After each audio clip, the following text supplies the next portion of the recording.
I hate Rashad. No, I don't hate Rashad. Argue with Rashad and them no more, for sure. Because I watched Skip say the same shit that I said about Joel Embiid. My sources said the knee's bad. The sources said they gotta take. I'm telling you, I got a source that's telling me what's going on with the nigga knee. Oh nah, you just. I'm telling you, I got a source that told me about Cam Thomas at there and there. I'm telling you, I got a source. I was on the phone just. Well, maybe Rashad don't believe your source, but of course. And then Skip says the same thing. He feels like Skip is more equipped than you. Skip, he's just sitting there. That's it. Yeah, that's it. Your source, huh? Yeah. Like, oh my God, do that shit to him. I'm not sure they like me anymore.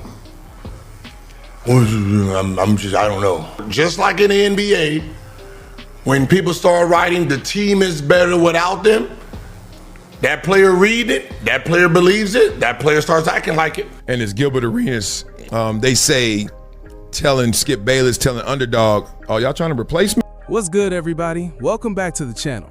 So let's talk about Gilbert Arenas, or should I say the Arenas situation. There's been a lot of conversation lately about him selling his majority stake in the platform to a corporation. Now, from what's being reported, they pretty much own the brand now. Gilbert still has some equity, but he's no longer the main decision maker like he used to be. And recently, Gilbert actually spoke out about the situation, and it sounds like things might be getting even more serious. He's now suggesting that they could be trying to replace him, possibly with Skip Bayless. Yeah, you heard that right. Go ahead and listen to what Gilbert had to say, and then we'll come back and break it all down. I hate Rashad. No, I don't hate Rashad. That's my guy.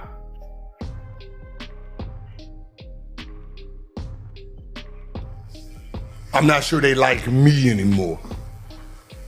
I don't know. I'm gonna just let y'all know, no different than NBA. Just remember this, chat, words are powerful. Just like in the NBA, when people start writing, the team is better without them, that player read it, that player believes it, that player starts acting like it.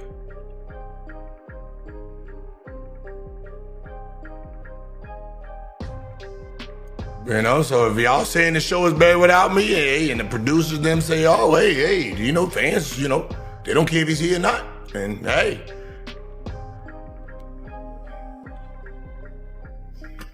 But I'm on vacation, so, you know, I don't need to be at work. I think I'm finals. I think I'm on a finals duty, not this one. Now, you can kind of tell Gilbert Arenas was making light of the situation. He addressed it, but he didn't fully lean into whether there's actually a real problem there yet. But here's where it gets interesting. Marcellus Wiley, who mentioned he lives right down the road from Gilbert and is close to everything going on, actually spoke with him directly. Gilbert even invited him over to talk about the situation.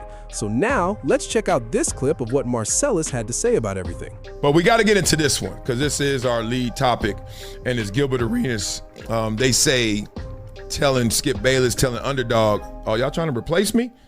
Now, everybody knows Gil's Arena, and golly, Gil's Arena and Inside the NBA this year both went through transitions.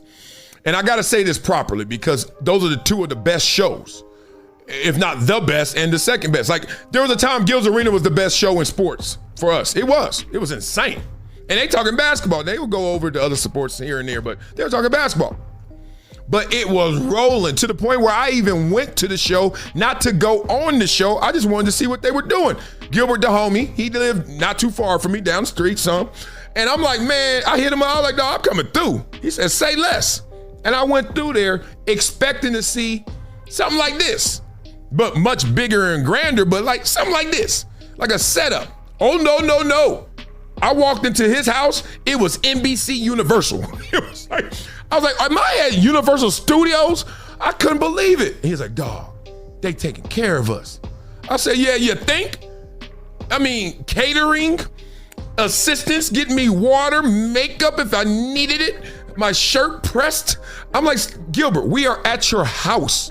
I have a studio. Well, I got studios, but I got nothing like this. I was like, I'm in your house.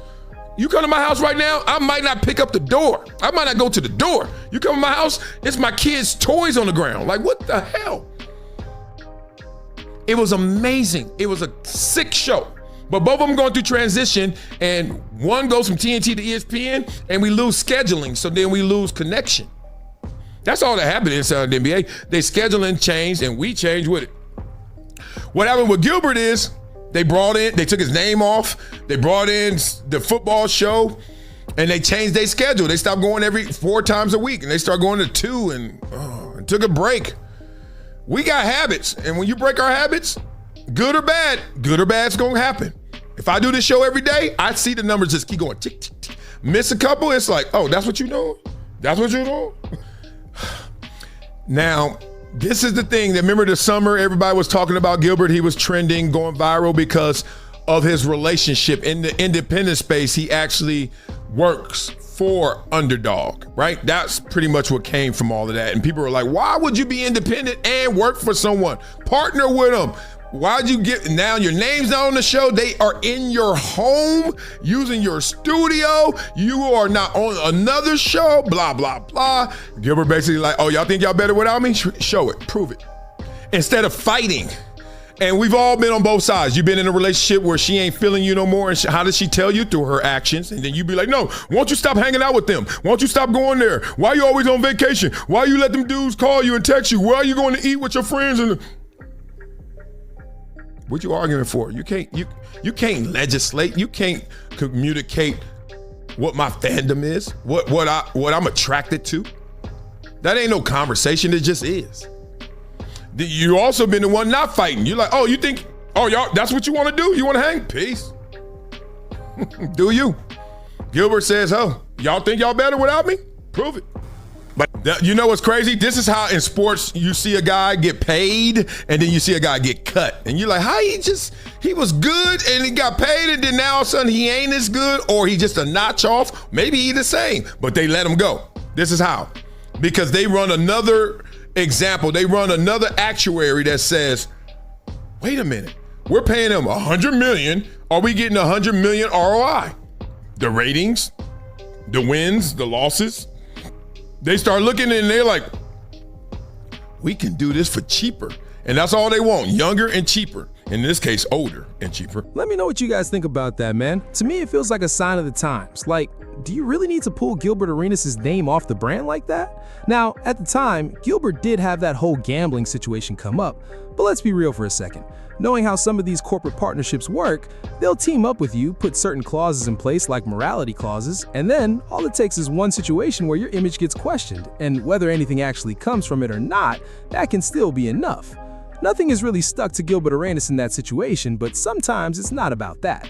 Sometimes it's just about having a reason to say, hey, we're going to take your name off this. We're going to sit you down for a bit until things cool off. And then, before you know it, it's no longer Gilbert Arenas' platform. Now, it's just the arena. Thanks for watching, and don't forget to subscribe to the channel.